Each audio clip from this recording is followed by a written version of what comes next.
We began our journey to Croatia with a long drive of 700 kilometers, heading south until we reached the small town of Mikulov in the Czech Republic. Situated right on the border with Austria, this place immediately feels special. Mikulov is known for its historic old town, crowned by a Renaissance castle and surrounded by elegant Baroque architecture that quietly tells stories from centuries past. The town lies among rolling vineyards and pale limestone hills, a landscape that produces excellent wine, winding wine trails, and breathtaking views in every direction. It is an ideal place to pause on the road south, offering a unique atmosphere often called the Czech Tuscany. Of course, we could not resist the opportunity to explore the town on foot. We walked toward the center, reaching the Holy Trinity Column, around which beautiful Baroque buildings rise with calm dignity. As we wandered through the narrow streets, one small detail completely caught us by surprise: ripe peaches growing in a courtyard beside a house. It was such an unexpected and simple moment, yet it added warmth and authenticity to our first impressions of Mikulov. We passed through a gate in the courtyard and followed a gently climbing path leading toward the castle. Its history reaches back to the 13th century, but before continuing upward, we decided to enter the park and slow down for a moment. We sat on one of the benches, surrounded by deep green trees and the soft sound of a fountain nearby. The park feels peaceful and refreshing, a perfect place to rest and breathe. It also serves as a wonderful viewpoint over Moravia. From here, we could clearly see St. Sebastian's Chapel, standing quietly on a neighboring hill, watching over the landscape. From the park, it is possible to walk all the way around the castle and admire it from every angle. Even if you do not plan to visit the regional museum inside, simply walking through the palace corridors is more than enough to feel the atmosphere of this place. You can sit down on a bench, take your time, and let the surroundings speak. The thick stone walls and the trees growing between them create a unique and almost timeless setting. In one of the passageways, you can see exposed rock on both sides, radiating a natural coolness. On a hot day, this becomes the perfect place to slow down and cool off. Long ago, a fortified settlement once stood here, and even now, the air seems to carry traces of that distant past. Walking at an unhurried pace, we eventually reached the castle courtyard, which leaves a strong impression with the sheer height of the walls surrounding it. In the center stands a well, and along the walls you can once again see raw stone emerging from the structure, reminding you how deeply the castle is connected to the hill it stands on.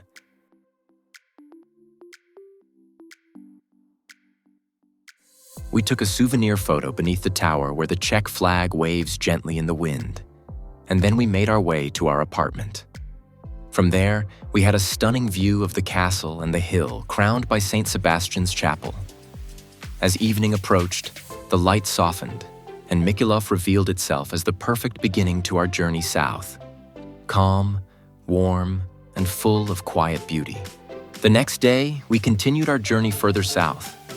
After driving several hundred kilometers and spending a long time stuck in heavy traffic, we felt it was the right moment to stop for a while and stretch our legs. The road had been demanding, and we needed a short pause to reset our bodies and minds before moving on. For that reason, we turned off toward the town of Ptuj in Slovenia, choosing to climb up to the castle that rises above the town on a hill. Time was not on our side, so we did not go inside, but even from the outside, the experience was more than worth it. From the castle grounds, we admired a beautiful panorama stretching far into the distance. The view felt open and calming, offering a quiet contrast to the noise and tension of the road we had just left behind. Afterward, we followed a path running beneath the castle walls, walking slowly and taking in the atmosphere of the place. The stone fortifications above us and the gentle slope of the hill created a sense of history that felt present at every step. Eventually, the path led us down into the town, where we wandered through narrow streets toward the center. The small alleys, the old buildings, and the relaxed pace of life made Ptuj feel welcoming and authentic. As we walked, it became clear that this short stop only scratched the surface. Ptuj is a place that deserves more time, more wandering, and more quiet moments. We are certain that one day we will return here for a longer stay, allowing ourselves to truly experience the town without rushing, letting it unfold at its own pace. It was not until the late afternoon that we finally reached our base in the small coastal village of Klenovica. After hours on the road, stepping out onto the terrace felt like a quiet reward. The view opening up in front of us is something I will remember for a long time.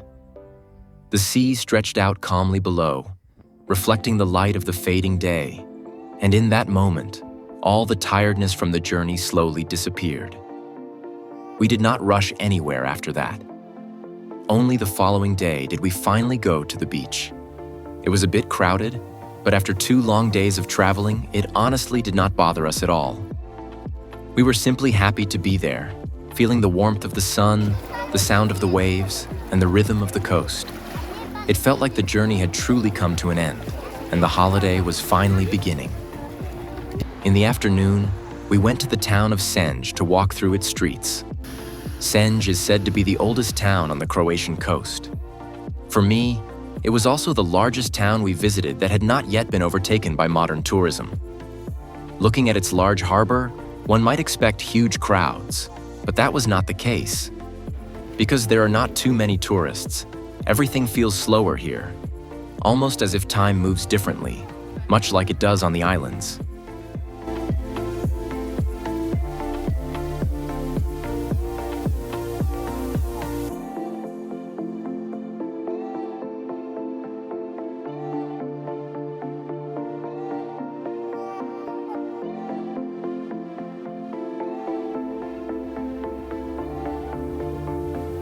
As lunchtime approached, we entered one of the many traditional konobas. Without thinking for too long, we ordered a plate of grilled seafood. To be honest, everything tasted good except for the mussels, which were dry and almost impossible to eat. Still, even imperfections like this are part of traveling, small moments that make the experience more real and memorable. Senj is often associated with the fortress standing on the hill above the town. Nehaj Fortress is visible from far away and serves as an excellent landmark. We walked up to see it from up close. Unfortunately, we arrived too late and it was already closed. We took our time admiring the beautiful views spreading out from beneath the walls, and then slowly made our way back to the apartment.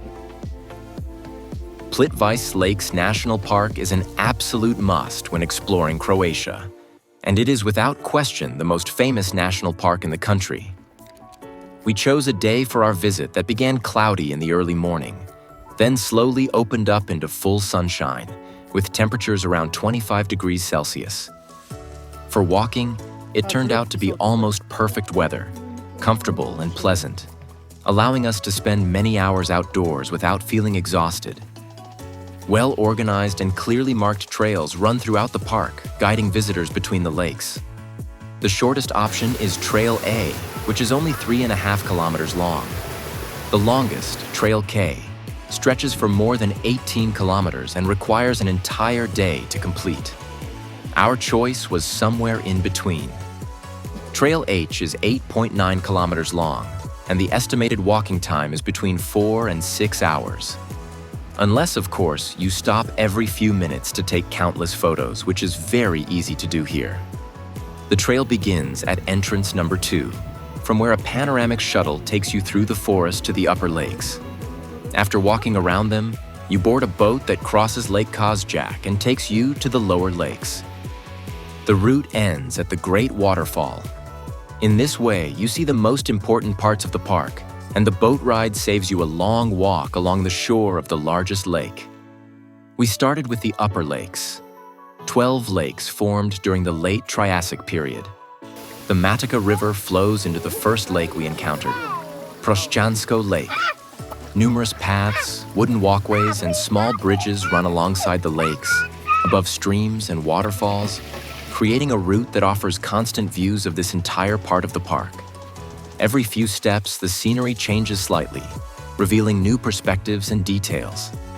It is difficult to say exactly how many waterfalls can be seen in Plitvice because the number is constantly changing.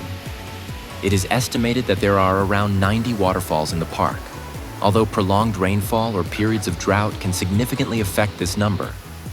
Water is everywhere here, flowing, dripping, cascading, and shaping the landscape in real time. The lowest of the upper lakes is Kozjak, which is also the largest and deepest lake in the park. At its deepest point, it reaches 48 meters, and its surface area exceeds 80 hectares.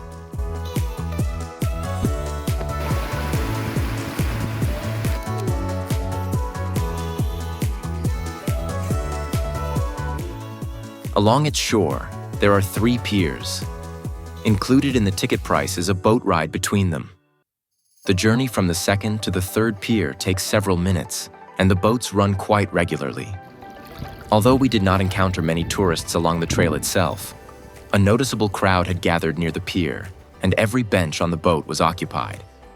At pier number 3, there is a bit more tourist infrastructure: restrooms, restaurants, an information point, and even ice cream stands.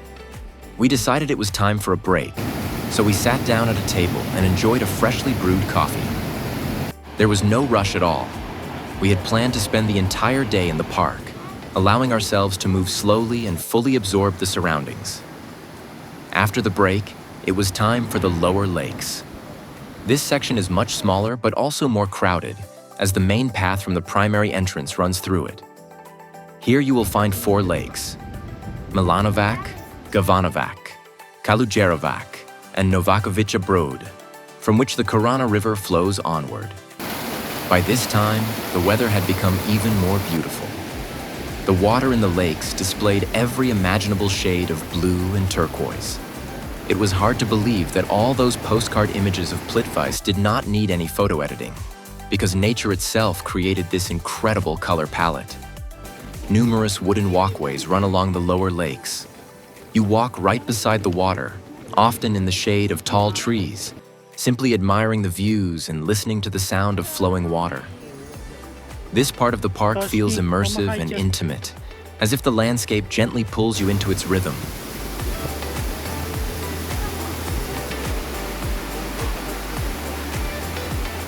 The final must-see point was the great waterfall, Veliki Slap, reached by a side path branching off the main trail.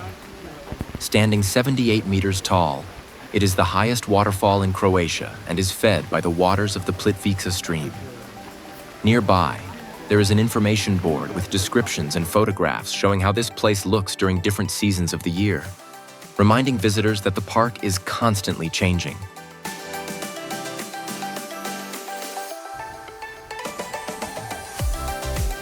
After completing Trail H, we headed toward the shuttle stop that would take us back to entrance number 2 in the parking area. The path leading to the stop climbed uphill, leaving all the lakes far below us. It was worth stopping at the viewing platforms along the way, where wide panoramas opened up, showing blue water surfaces cut through by green trees and winding wooden walkways. Only from above can you truly see several lakes at once and understand how they connect to one another despite being located at different heights. It was only a shame that in some places the trees had grown so densely around the platforms that they significantly limited the view.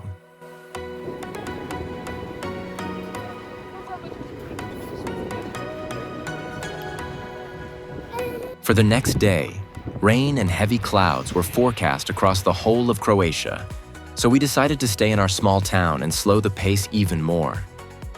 Instead of chasing better weather, we chose to explore what was close to us: the local beach and a small island that can be reached on foot as long as the passage is not flooded.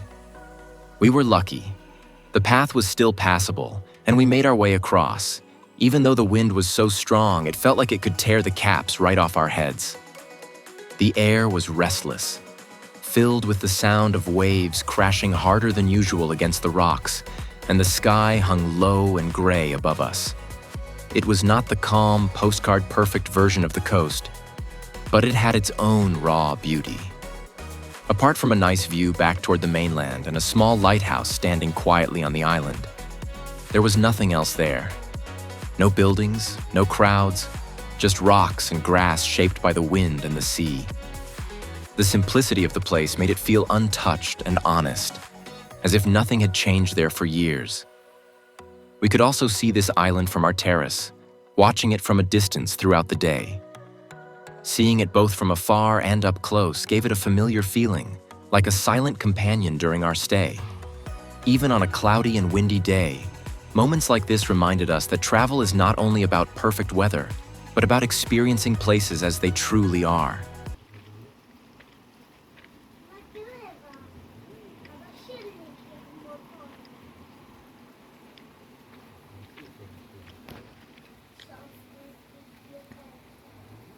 The following day did not promise much sunshine either. With clouds still hanging low over the coast, we decided to go to Rijeka. It was a Sunday, and we knew in advance that most monuments and attractions would be closed. But we went anyway, curious to see the city in its quieter rhythm. Wandering through the streets, weaving between narrow passages and wider roads, we unexpectedly came across the Leaning Tower. A little farther on, we found ourselves standing in front of the cathedral. These moments felt unplanned and natural, the kind of discoveries that happen only when you walk without a strict route in mind. From the cathedral, we headed toward the port and the very long pier stretching out into the sea.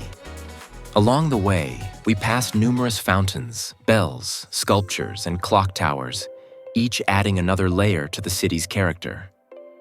Step by step, the urban landscape slowly opened toward the water until we finally reached the beginning of the pier. We looked at each other and agreed that since we had nothing else planned, we might as well walk all the way to the end. And that turned out to be our mistake. Halfway through, we already knew we could have turned back. There was nothing particularly interesting waiting for us there, just more concrete, more wind, and the same gray sky above. Sometimes travel is also about realizing when a place does not offer what you expected. Our next planned stop was Terrace Castle, but at that moment, a heavy downpour began. The rain quickly grew intense, leaving us with no real choice. We turned back and returned home, soaked and slightly disappointed. Overall, Rijeka did not steal my heart. In my opinion, it feels like an unattractive concrete city with a clearly separated old town. It did not resonate with me, and I'm not sure if I will ever give it a second chance. Still, even experiences like this belong to the journey, reminding us that not every destination needs to be loved to be worth visiting. The next day welcomed us with beautiful sunny weather. Without thinking too long, we decided to go to the island of Krk. Our first destination was the town that shares the same name. By sheer luck, we found a parking spot right next to the entrance to the old town, which immediately put us in a good mood and allowed us to start exploring without any unnecessary rush. Krk Island covers an area of 405 square kilometers and is home to just under 20,000 residents, making it the largest island in Croatia. The town of Krk itself is also the largest settlement on the island, and its history reaches all the way back to ancient times. Many of its historical monuments date from the late Middle Ages and from the period when the island was under Venetian rule. For me, Krk feels like the perfect city from a tourist's point of view. A compact and beautiful old town, countless churches, and a castle rising above the defensive walls. All of this is surrounded by almost turquoise water, shimmering brightly in the sunlight. Unfortunately, the Frankopan castle was closed that day, and we had no choice but to move on.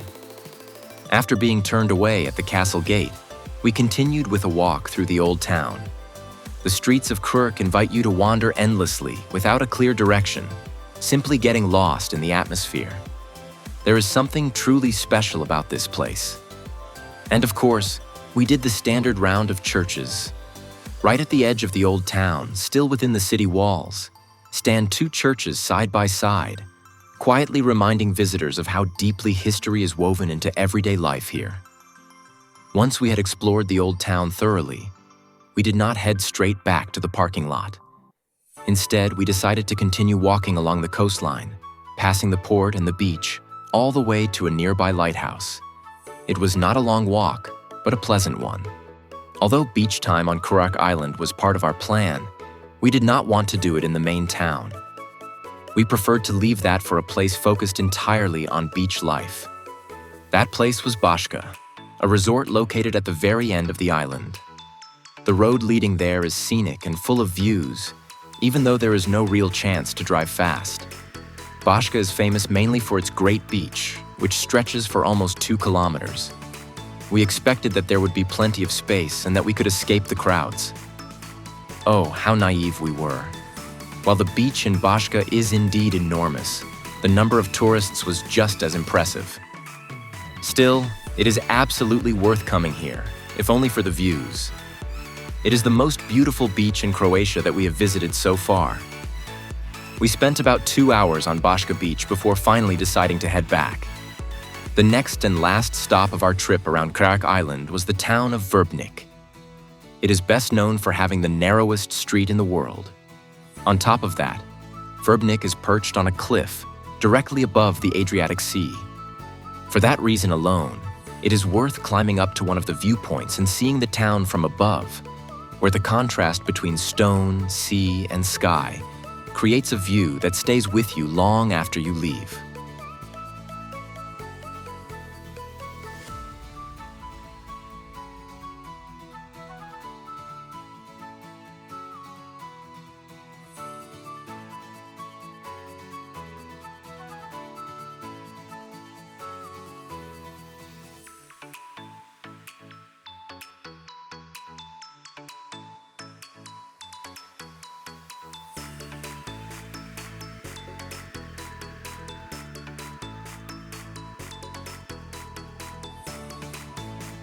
In the following days, we were already feeling a little tired, so we chose shorter trips and simpler plans. One of them took us to a canyon where scenes from the famous film Winnetou were once shot. Standing there, surrounded by dramatic rock formations and silence broken only by the wind. It was easy to imagine how this landscape became a backdrop for such a legendary story. We also visited the small town of Nin, although this time the experience remained only in our memories.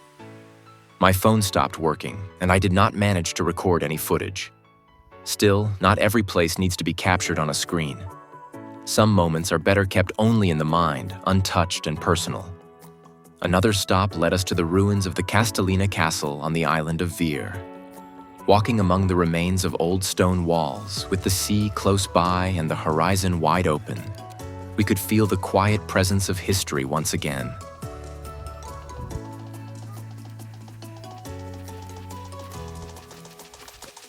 Nearby, on the same island, we found the Red Beach.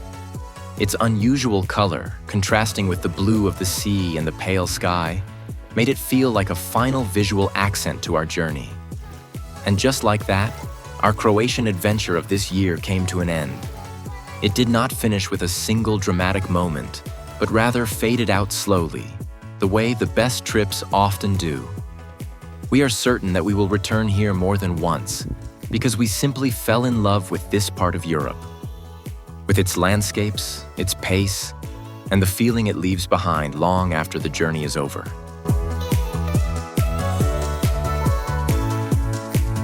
Today, we're going to prepare traditional Croatian sweet donuts, deep-fried to golden perfection. This recipe is incredibly simple and quick to make. So without further ado, let's get started. Crack 2 medium eggs into a bowl. Add 60 grams of sugar and 8 grams of vanilla sugar. You can replace it with vanilla extract if you like. Mix the ingredients until most of the sugar has dissolved. We're mixing, not whisking. After a few minutes, add 300 grams of yogurt, half a teaspoon of salt, 1 teaspoon of lemon juice, and 2 teaspoons of alcohol. In my case, it's rakiša, but you can just as easily use rum, whiskey, brandy, or vodka. Mix everything thoroughly. In a separate bowl, sift 330 grams of wheat flour and add 8 grams of baking powder. These 2 ingredients need to be mixed well together. Next, add the entire flour and baking powder mixture to the rest of the ingredients and mix until you obtain a smooth, sticky batter. This will probably take about 5 minutes.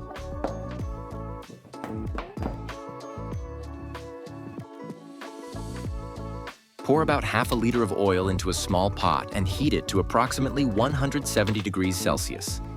If you don't have a kitchen thermometer, use a toothpick. If bubbles start to form around it, the oil is ready for frying. Now there are two techniques for making these mini donuts.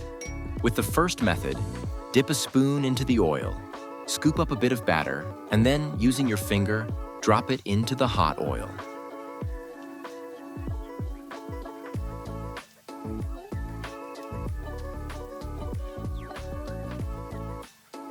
The second technique is safer, but you'll get a bit messier. Take a small amount of batter in your hand and squeeze it to the desired size. Then cut it off with a spoon that has been previously dipped in oil. With this method, the donuts come out more evenly round. Fry the donuts until they reach a deep golden color. Then remove them and place them on paper towels to cool. Sprinkle them generously with powdered sugar and hide them from the rest of the household, because they disappear in the blink of an eye.